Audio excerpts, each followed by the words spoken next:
एक प्रश्न किया है राजा ने कि महाराज मृत्यवान पुरुष को क्या करना चाहिए,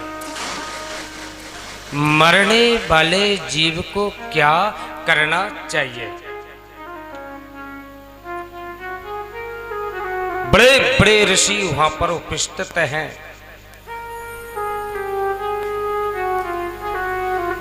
कि भृगुर वसिष्ठाश्च चन चवनाश्च गौतम। वहां पर महाराज वेद व्यास महाराज बैठे हुए हैं। राजा ने प्रश्न किया है मरने वाले जीव को क्या करना चाहिए। कहा कि महामृत्युंजय के जाप करने से राजन मृत्यु टल जाती है।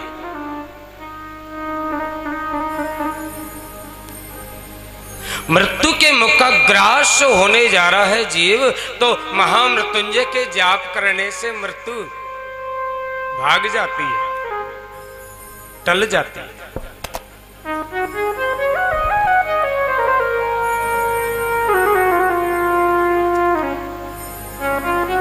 कितने दिन का अनुष्ठान है?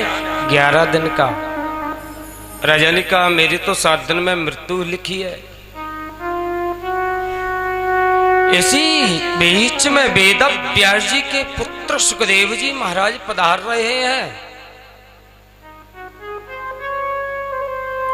दिगंबर है, वासना का वज्र छूट गया है, 16 वर्ष की अवस्था है, कमर पे ना मेखला है ना लंगोटी है, अजान बाहु है, भुजाएं लंबी है,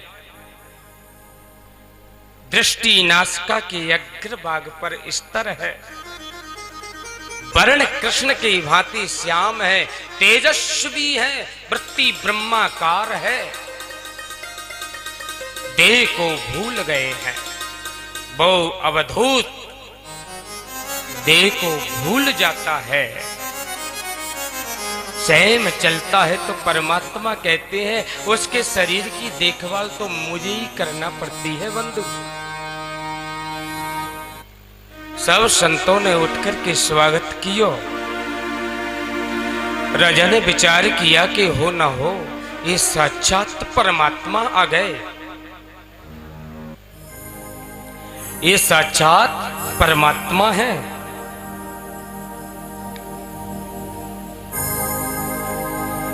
बालू की बड़ी ऊंची गद्दी थी, उसी पर विराजमान राजा परीक्षित में 5 प्रकार की शुद्धि थी, इसलिए ऐसा वक्ता मिला। मातृ शुद्धि,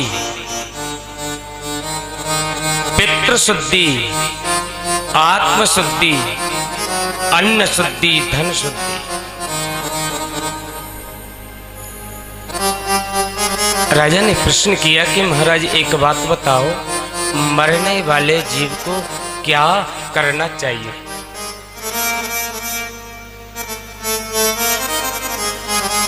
ध्यान आया कि तुरंत ही उत्तर दे देंगे भगवान का भजन करना चाहिए कि नहीं।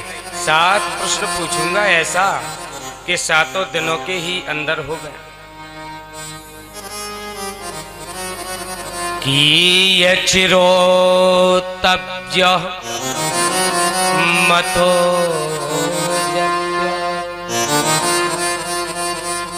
महाराज किसका भजन करना चाहिए, किसका नहीं, जीव का क्या कर्तव्य है, किसकी शरण में जाना चाहिए। निर्भयता निसंदेशता प्रभु के चरणों में प्रेम, समग्र सारे संसार का विस्मरण हो जाना और ब्रह्माकार और वृत्तिकार हो जाना, ये 7 प्रश्न पूछे।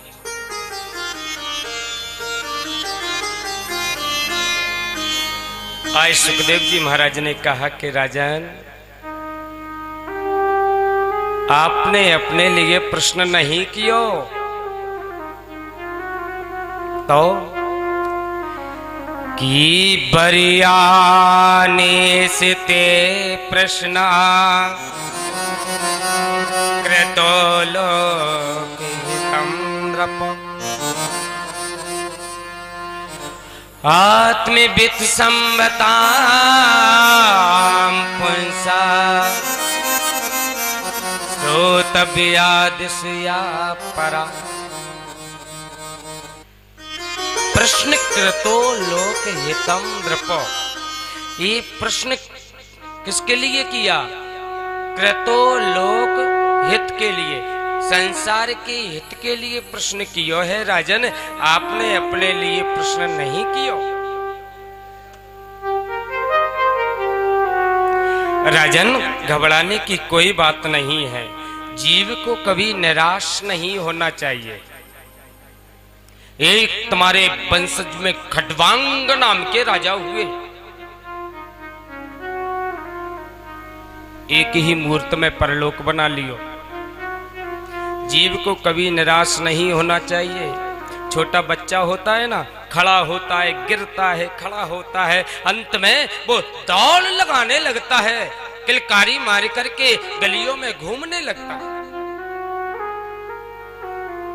जीव को कभी निराश नहीं होना चाहिए। ये निराशा हमारी तुम्हारी आत्मा रूपी खेत में जंगली घास की तरह खड़ी हुई है। खेत में लगी जंगली घास खरपतवार धीरे धीरे पूरे खेत में फैल करके फसल को बर्बाद कर देती है। ठीक उसी प्रकार से हमारी तुम्हारी आत्मा रूपी खेत में निराशावादी विचारों से जीव ऐसे भर जाता है, कूट कूट करके ऐसे भर जाता है, टूट जाता है, उठ नहीं पाता। जीव को कभी निराश नहीं होना चाहिए। राजन, एक व्यक्ति समुद्र किनारे गयो स्नान करने, बैठ गया, अपने कपड़े लत्ते वस्त्र रख दिए किनारे पर, बैठ गया, समुद्र की तरफ देख रहा है।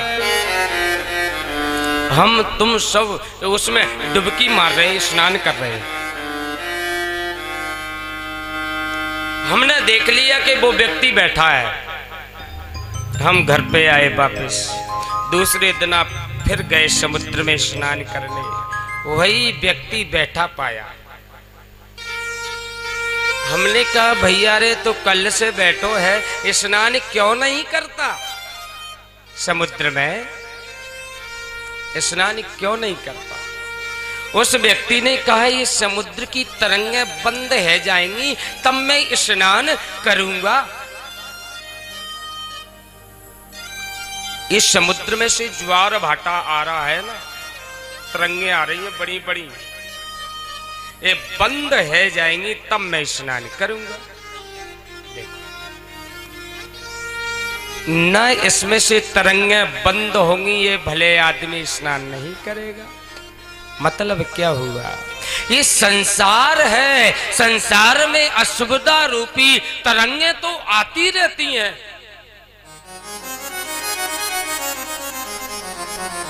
आती रहती हैं, इसलिए इसका तो अवश्य ही सामना करना पड़ता है राजन। अरे डुबकी लगाना है तो लगाओ, अरे भक्ति रूपी समुद्र में डुबकी लगाना है तो तुरंत लगा डालो। व्यक्ति कहता है कल से भजन करूंगा, कल से भजन करूंगा, और कल कल कभी नहीं आता, बुढ़ापा आ जाता है, चला जाता है। राजन, सबसे प्रथम गुरु की शरण में जाना चाहिए। जीव को 3 दिन से गुरु की व्याख्या सुना रहा हूं। फिर महाराज क्या करना चाहिए गुरु की शरण में जाकर के? बताते हैं उसका विधान। देखिए, गुरु बना लिया और गुरु ने ज्ञान नहीं दिया, मार्ग नहीं बताया, सांसारिक चर्चा करता रहा, तो गुरु तो गड्ढा में जा ही रहा है और खुद हमको भी धकेल रहा है। ज्ञान गुरु की आवश्यकता राजन। जिताशनो जित श्वासो जित संगो जितेंद्रिया। राजन, ज्ञान गुरु की आवश्यकता है, फिर उससे विधान पूछना चाहिए। विधान कैसे? जितासनो। राजन, गुरु बनाया तो कौन सी आसन पर बैठकर के किसका जाप करना चाहिए, इसका व्यक्ति को ध्यान होना चाहिए। राजन, अनजाने में धोखे में भी कर लेता है तो उसका तो प्रायश्चित दुख तो भोगना पड़ता। भाई, धोखे में अग्नि में हाथ डालोगे तो जलेगा, जलेगा ना, वो तो अपना प्रभाव बताता है। सुखदेव जी महाराज वर्णन करते हैं कि राजन,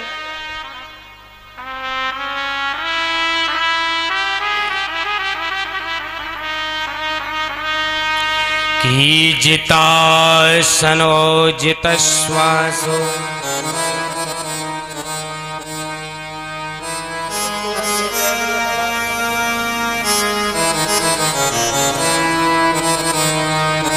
जितासनो जित श्वासो जित संगो जितेन्द्रियः स्थूले भगवतो रूपे मना संधारये दिया। जितासनो, कौन सी आसन पर बैठकर के किसका जाप करना चाहिए? सुनो, रामपटल। रामपटल में लिखा